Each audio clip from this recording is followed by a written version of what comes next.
Sovereign of the Three Realms, Chapter 2001. Bab 2001. Adegannya sangat berubah.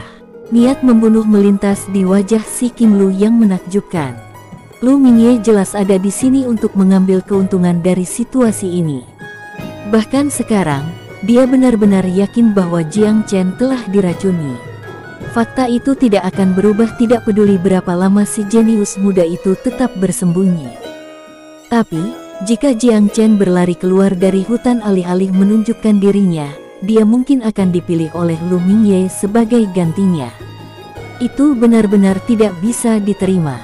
Flora Secret Land akan membuat nama untuk dirinya sendiri di Myriad Abyss dan kasusnya untuk memimpin aliansi dari 10 tanah suci. Pada saat yang sama, si King Lu bertujuan untuk menjadi juara kompetisi akbar. Hanya ada beberapa kandidat terpilih yang bisa mengancamnya. Lu Mingye adalah rekan sejawat, tetapi juga salah satu lawan utamanya.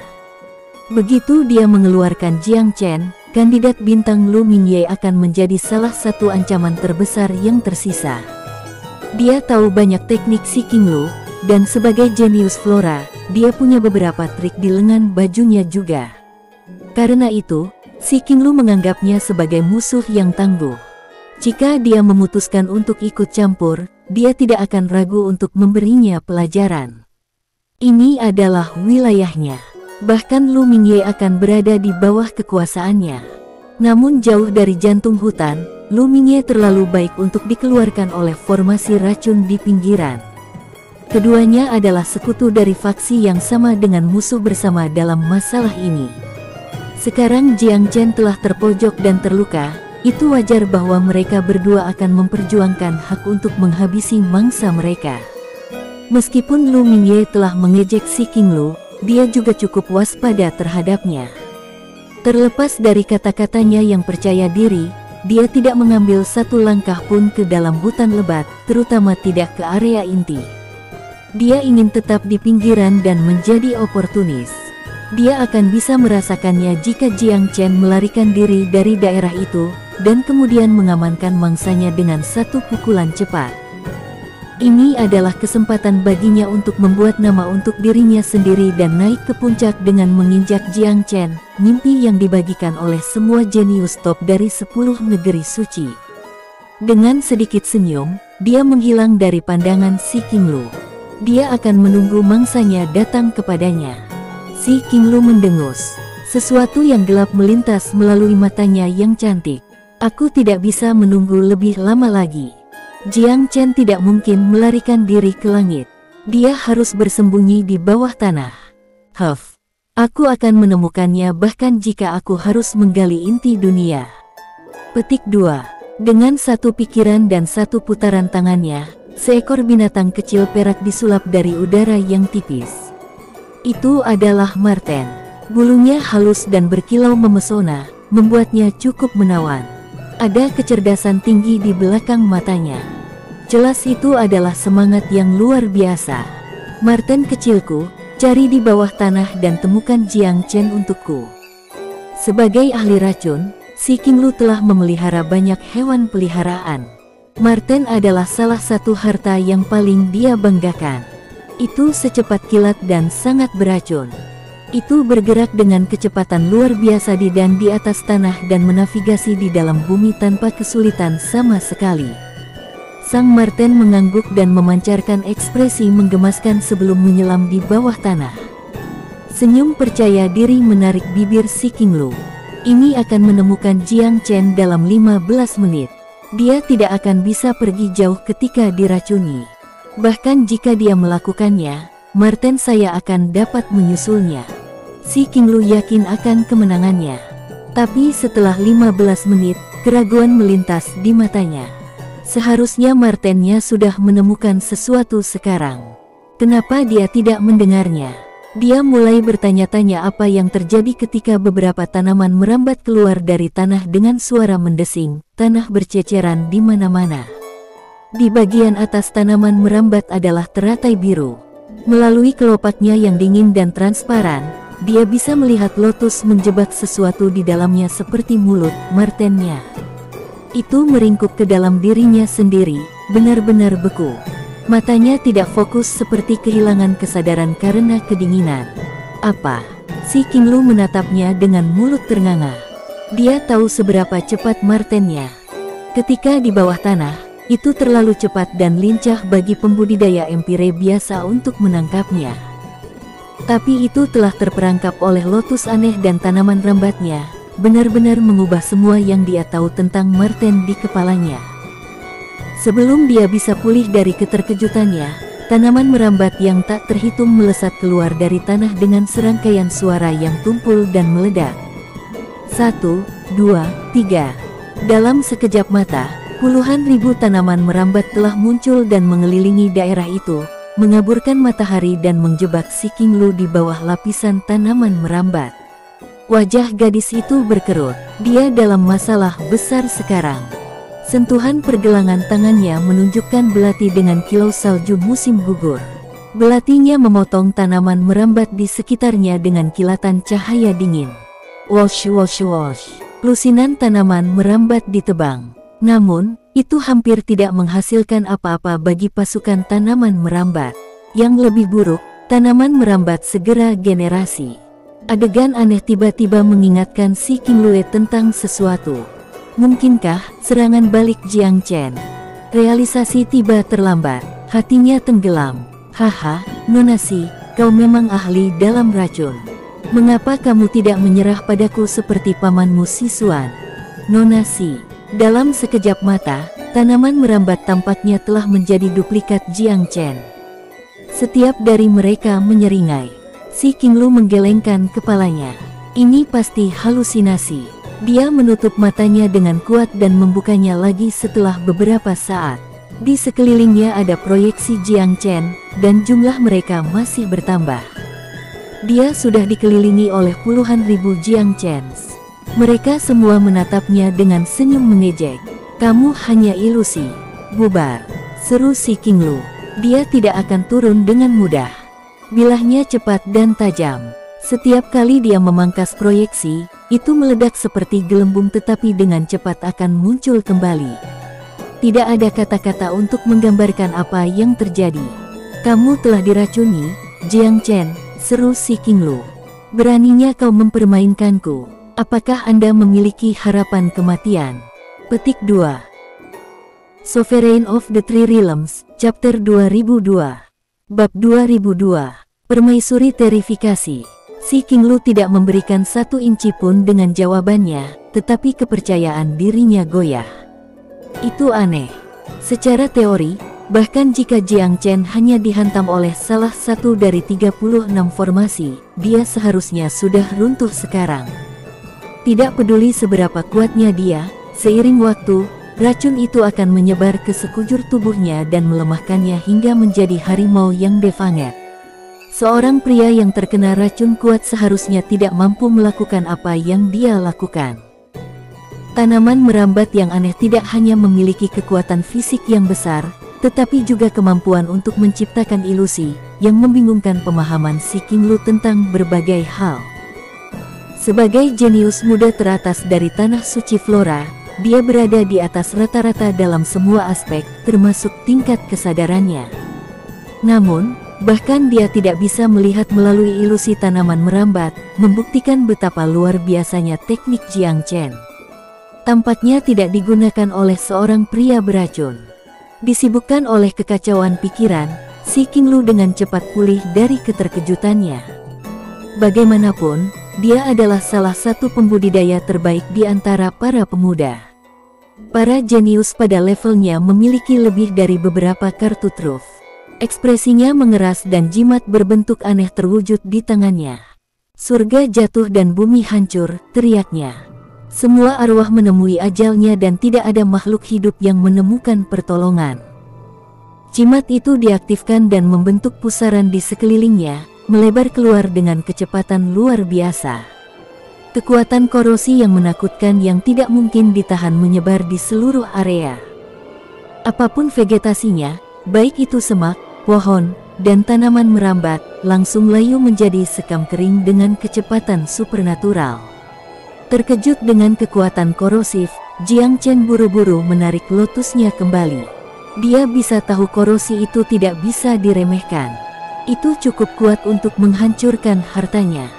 Jika dia bereaksi sedikit lebih lambat, korosi akan menyebar melalui lotus dan merusak intinya. Bahkan Jiang Chen tidak akan bisa mengembalikannya. Si Qinglu memang memenuhi reputasinya sebagai permaisuri racun baik-baik saja. Jimat itu setidaknya pada tingkat dewa. Dia juga bisa mengatakan bahwa jimat itu paling merusak tanaman. Itu bekerja pada makhluk hidup lain juga, tetapi tidak juga.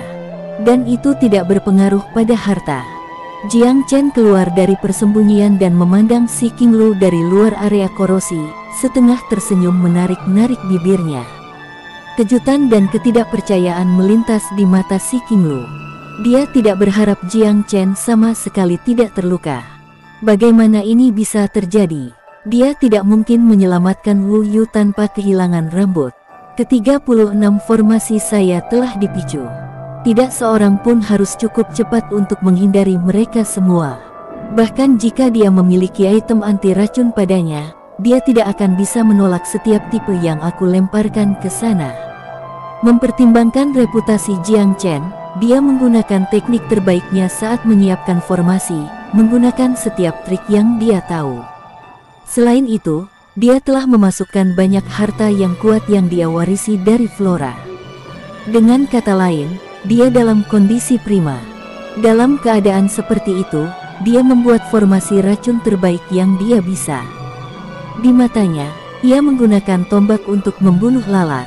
Itu lebih dari ancaman seperti apa yang dijanjikan Jiang Chen. Tidak pernah dalam imajinasinya yang paling liar, dia mengantisipasi targetnya menjauh dari semua yang tidak terluka itu. Dia telah membalikkan dunianya. Dia menganggap Jiang Chen dengan mata ingin tahu, mencoba mencari tahu apa yang terjadi. Jiang Chen tersenyum sedikit. "Nonasi, saya tidak hanya memenangkan tantangan sesuai kesepakatan kami, tetapi juga menyelamatkan Wu Yu. Apa yang akan kamu lakukan sekarang?" Frustrasi, kebingungan, dan pembangkangan melintas di wajah si Qinglu, tapi dia tidak membantah fakta. Dia harus mengakui bahwa dia telah melampaui taruhan mereka. Tetap saja, dia tidak akan mengakui kekalahan. Kamu telah menyelamatkannya, tetapi kamu belum menyelamatkannya. Apakah Anda tahu racun apa yang ditimbulkannya? Bisakah kamu menyembuhkannya? Petik 2. Jiang Chen tersenyum sedikit. Sangat sedikit racun di dunia yang bisa masuk ke mataku. Tak satu pun dari racun tak jelas yang Anda atur berhasil menangkap saya, bukan? Petik 2. Responsnya mengenai si Qinglu yang paling menyakitkan. Dia mengatakan tidak ada racunnya yang bekerja padanya. Si Qinglu mendengus dan bersikeras. Sangat mengesankan bahwa Anda telah bertahan sampai sekarang, Jiang Chen, tetapi itu tidak berarti tidak ada racun saya yang bekerja pada Anda. Jiang Chen tahu dia belum menyerah. Alih-alih menjelaskan dirinya sendiri, ia memanggil bel emasnya. Si Qinglu tegang. Dia telah mendengar bahwa Hulei telah dipukuli oleh bel selama pertarungannya dengan Jiang Chen. Ada satu hal yang benar tentang dirimu, Nonasi. Saya belum punya waktu untuk memeriksa racun apa yang dipukul Wu Yu. Namun, si Qinglu merajut alisnya yang ramping. Apa? Begitu aku menjatuhkanmu, aku bisa memeriksa racun apa yang ada padamu. Selain itu, Anda akan memberitahu saya semua yang saya inginkan setelah saya menangkap Anda. Ekspresinya turun dan dia membuat segel tangan. Lonceng emas menabrak si Qinglu dengan gemuruh rendah. Si Qinglu tahu seberapa kuat lonceng emas itu, tapi dia percaya dia lebih baik daripada Hulei. Karena itu, dia terkejut, tetapi tidak takut. Meskipun demikian, jika dia membiarkan Jiang Chen memanipulasi bel dan secara pasif mempertahankannya, itu akan membuatnya dirugikan dan dia mungkin berakhir seperti Hulei. Ini adalah wilayahnya. Dia harus mengambil inisiatif. Dengan lambaian lengan bajunya, dia berputar seperti gasing dengan kecepatan tinggi. Pakaiannya yang berwarna-warni berkibar di udara seperti kupu-kupu menari. Wosh wosh wosh. Untaian sutera yang berwarna-warni meluncur keluar, terjalin di udara dan menutupi langit. Kain itu melindungi seluruh area dalam sekejap. Comments for chapter 2002. Sovereign of the Three Realms, chapter 2003. Bab 2003. Formasi Sutra Pelangi. Helai sutra menutupi langit, itu meliputi separuh cakrawala, membungkus lonceng emas di dalamnya. Senyum menyihir muncul di wajah si King Lu. Anda berada dalam formasi sutra pelangi saya sekarang, Jiang Chen. Tidak masalah apa yang bisa Anda lakukan. Anda sudah berada di blok memotong saya.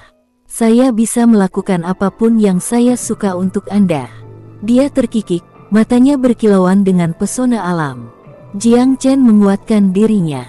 Permaisuri racun ini tidak hanya mahir dalam racun. Dia juga cukup mahir memperdayai orang lain.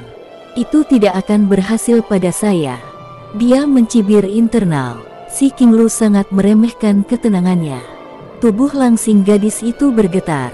Pakaiannya berkibar di angin seperti sayap kupu-kupu. Hal-hal tercantik di alam juga cenderung paling mematikan. Pada saat ini, si King Lu dengan sempurna mewujudkan ungkapan ini. Mata Jiang Chen sejernih kristal saat dia memeriksa si King Lu termenung. Dia ingin melihat apa yang dia miliki di lengan pepatahnya. Si King Lu terkikik sekali lagi. Tiba-tiba, asap dari setiap warna yang dibayangkan naik di sekitar formasi pelangi sutra, memenuhi udara dengan uap-uap ribut mereka. Jiang Chen memberi mereka pemeriksaan sepintas. Dia langsung mengenali asap beraneka warna sebagai racun-racun, beberapa jenis yang paling terkenal di dunia sebenarnya. Menggabungkan mereka bersama-sama membentuk racun baru yang lebih kompleks dan mematikan. Miasma tidak harus membunuh secara instan, tetapi mereka akan menyerang tubuh seorang pembudidaya melalui setiap pori mereka. Terkadang, mereka bahkan bisa menyerang kesadaran. Ketika korban menyadari keracunan itu, sudah terlambat. Berkembangnya pakaian si King Lu menghasilkan sejumlah bayangan. Sekilas, sepertinya ada 7 atau 8 dari dia menari di angin. Pakaian yang menutupi tubuhnya, di sisi lain, tampak melayang ke eter seiring waktu berlalu. Dalam waktu singkat, sebagian besar kulitnya dibiarkan terbuka. Pahanya yang bersalju dan memanjang sangat menarik dan sehalus giok putih. Di bawah lehernya yang tak bernoda, banyak aset dipamerkan. Mata si King Lu dipenuhi dengan rasa lapar yang menggoda, yang akan menyebabkan jantung siapapun berpacu. Asap udara menyelimutinya dalam suasana misterius, memanggil jiwa pendengarnya. Jiang Chen menutup matanya sejenak, lalu membuka kembali mereka sambil tersenyum. "Nonasi, Anda memang bunga yang menawan dari Flora Secret Land. Namun, berapa banyak yang memetik mawar berduri di hadapanku?" Aku bertanya-tanya. Petik 2. Apa? Ekspresi si King Lu membeku. Berapa banyak? Kata seru itu bertentangan dengan semua yang dibangunnya di sini. Kata-katanya adalah coretan yang benar-benar tidak menyenangkan pada karya seni yang hebat. "Beraninya kau." Dia menggertakkan giginya yang murni, matanya dipenuhi api. "Saya harus mengakui, Nonasi, bahwa formasi pelangi sutra Anda agak menarik. Sebaliknya, asap Anda ini, saya benar-benar tidak melihat dunia di mana ia dapat melakukan apapun bagi saya. Penampilan Anda jatuh pada mata buta dan telinga tuli, saya rasa." Petik 2. Tindak lanjut ini lebih dahsyat daripada serangan apapun. Si King Lu membeku dengan sangat tidak percaya. Ketika formasi pelangi sutranya membatasi pergerakan lawan, bahkan seorang pembudidaya empire tingkat ke-9 akan jatuh ke racun dalam racunnya. Jiang Chen jelas tidak sekuat itu.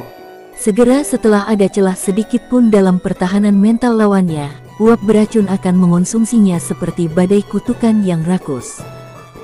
Getah apapun yang cukup sial untuk diliputi oleh mereka akan kehilangan perasaan dirinya dan menjadi sepenuhnya tidak berdaya, pada titik mana dia bisa melakukannya dengan dia seperti yang dia inginkan. Biasanya, dia tidak berusaha keras untuk menghasilkan fasad memikat. Dia khawatir bahwa Jiang Chen masih bisa menanggung racun. Dia hanya menambahkan kinerja luar karena itu, berniat untuk menjeratnya tanpa dia sadari. Cemoohannya adalah hal terakhir yang dia harapkan. Si Qinglu selalu menikmati posisi superior ketika datang ke interaksinya dengan orang lain. Beberapa memujanya sebagai dewi, yang lain takut padanya seperti Neitade yang mematikan. Bagaimanapun, dia selalu yang keluar di depan, yang dengan inisiatif. Namun, dia merasa sepenuhnya impoten di hadapan pemuda ini. Dia seperti gunung yang tidak bisa dilewati, yang tidak bisa dilalui wanita itu. Apakah dia benar-benar tak terkalahkan? Si Qinglu menjadi agak tertekan. Apa yang baru saja terjadi adalah kekecewaan besar. Dia berpikir formasi Pelangi Sutra sangat mudah dalam membawa kemenangannya, tetapi Jiang Chen tidak akan memilikinya. Ngomong-ngomong, ada apa dengannya? Dia menemukan dia benar-benar tidak bisa dijelaskan. Setelah melihat lebih dari sekadar kejeniusannya yang adil, dia sangat sadar bahwa mereka semua memiliki kelemahan dan kelemahan mereka. Tapi Jiang Chen ini tampaknya tidak memiliki titik lemah sama sekali. Usaha kerasnya tidak membuahkan hasil. Hatinya tak tertembus seperti batu. Hal yang sama berlaku untuk tubuhnya, rupanya. Apa yang seharusnya dia lakukan? Si Qinglu masih belum menyerah. Mungkin Anda memiliki konstitusi yang memberi Anda racun kekebalan, Jiang Chen. Saya kira racun saya tidak akan bekerja pada Anda. Tetap saja, aku bisa membawamu tanpa mereka baik-baik saja. Saya harap budidaya bela diri Anda sama bagusnya dengan resistensi racun Anda. Petik 2. Sekilas tubuhnya memulihkan pakaiannya yang berwarna-warni. Dia menyerbu ke arahnya di detik berikutnya dalam semburan cahaya dingin. Jiang Chen terkekeh. Racunmu tidak berguna, tetapi kultivasimu bahkan lebih buruk. Dia adalah master pertempuran jarak dekat. Sentuhan jari-jarinya menghasilkan ledakan cahaya keemasan. Manifestasi formasi pedang langit surgawinya memancarkan aura pedang yang tak terhitung jumlahnya yang merobek untaian sutra pelangi yang terpisah seperti harimau ganas. Fragmen warna-warni mereka melayang di udara seperti segerombolan kupu-kupu. Apa? Si Qinglu tidak bisa mempercayai matanya. Formasi sutra pelangi, kebanggaan dan kegembiraannya, telah dihancurkan dengan satu gerakan. Dia tidak punya waktu untuk bereaksi terhadap tiba-tiba lonceng emas di atas kepala. Api aura menguras kekuatannya, membuatnya tidak bisa bergerak. Comments for chapter